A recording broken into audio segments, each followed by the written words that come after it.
underline. Omong dikit tapi nyelekit. Bersama Om Bob. Om Bob, ribuan driver taksi aplikasi online melakukan demo meminta peraturan yang memberatkan mereka untuk dicabut, diantaranya kewajiban untuk memiliki SIM A umum dan ujikir. Bagaimana Om Bob menggarisbawahi masalah ini? Masalah taksi online itu terjadi karena peraturan undang-undangnya itu tidak bisa mengimbangi perkembangan teknologi atau perkembangan zaman. Memang taksi-taksi konvensional itu termasuk ojek mendapat saingan besar dari taksi online maupun Gojek. Pesan ojek lewat internet, pesan taksi lewat internet. Sudah terbukti bahwa konsumen itu lebih menyukai memakai perusahaan taksi atau ojek yang bersifat online. Di samping lebih cepat, lebih murah, dan juga lebih enak. Dan dari beberapa konsumen sudah memberikan satu testimoni bahwa menggunakan taksi atau ojek online itu sikap daripada drivernya itu lebih sopan. Kondisi mobilnya atau sepeda motornya lebih baik dari taksi maupun ojek biasa. Nah, justru hal-hal seperti inilah pemerintah harus memikirkan jalan keluarnya.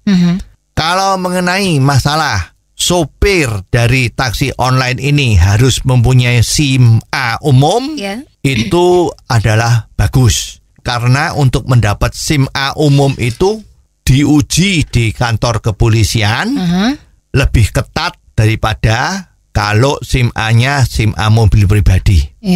Masalahnya, apakah memang betul di kantor polisi itu pelaksanaannya seperti itu atau hanya cuman sekedar formal-formalan saja ya.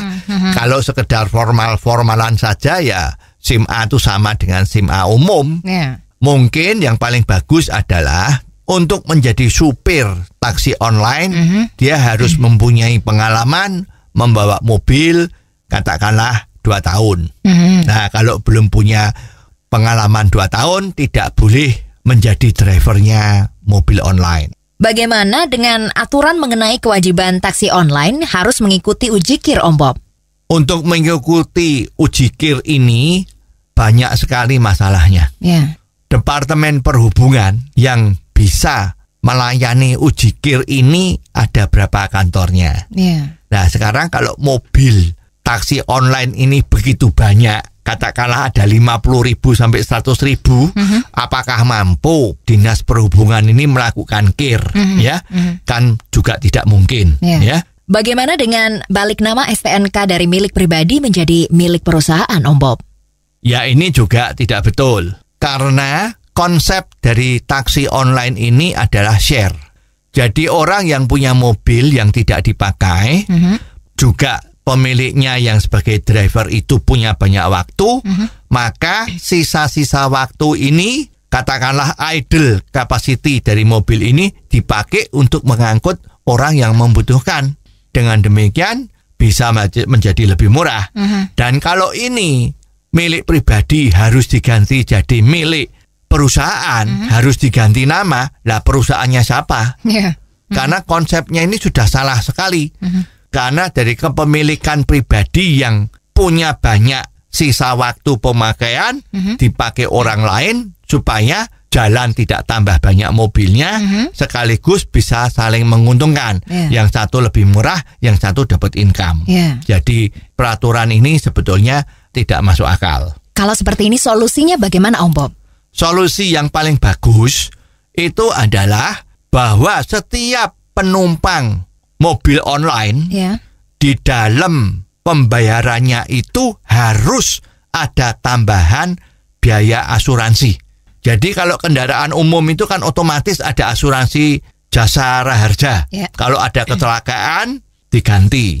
Nah, sekarang untuk taksi online juga diwajibkan seperti itu. Bahkan bila perlu biaya asuransinya ini agak tinggi. Dengan demikian walaupun taksinya itu tidak kena KIR, Tetapi kalau terjadi kecelakaan, penumpangnya tidak dirugikan, akan mendapat ganti rugi dari perusahaan asuransi ini. Jadi masalahnya sebetulnya tidak rumit ya. Tinggal sekarang bagaimana, apakah kita mau menyederhanakan atau malah mau lebih menyusahkan. Oh, jadi begitu ya Om Bob. Jelas deh sekarang. Terima kasih Om Bob untuk waktunya. Sampai ketemu lagi di waktu yang akan datang.